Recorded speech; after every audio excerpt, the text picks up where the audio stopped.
So was Ibn Khaldun a Renaissance thinker? I'm not the first person to ask this question. The Renaissance in uh, European U.S. historiography is often seen as a European thing. But one of the things at the core of the Renaissance is this idea that Western civilization was going through a cycle, and this was a rebirth from antiquity that was consciously being constructed.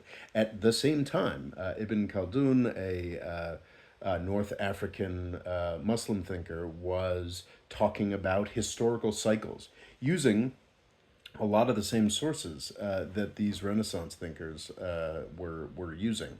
And I think a lot of people, both European and more associated with Arabic Muslim approaches, like the idea of putting a very firm line between Ibn Khaldun, who is a Arabic Islamic thinker, and the Renaissance. Yet they were very similar people, like writing at the same time. And I just finished this fascinating book called "Inventing the Renaissance" by Ada Palmer, that makes a pretty strong case that a lot of our conceptualizations of the Renaissance are, well, a lot of them are wrong, but a lot of them sort of overstate the connections between certain thinkers, certain times.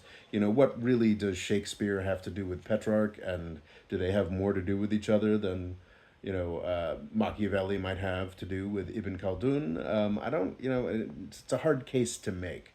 So I just think it's a really interesting question of intellectual history. And another great point that Ada Palmer makes is that as time goes on, things sort of tend to telescope together. And I think 100 years from now, 500 years from now, people will be like, why are these people on different sides of the Mediterranean who are talking about very similar things, building from very similar resources, seen as somehow irrevocably different? So yeah, I think while many would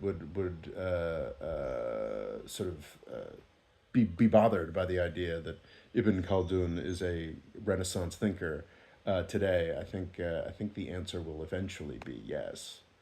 So yeah.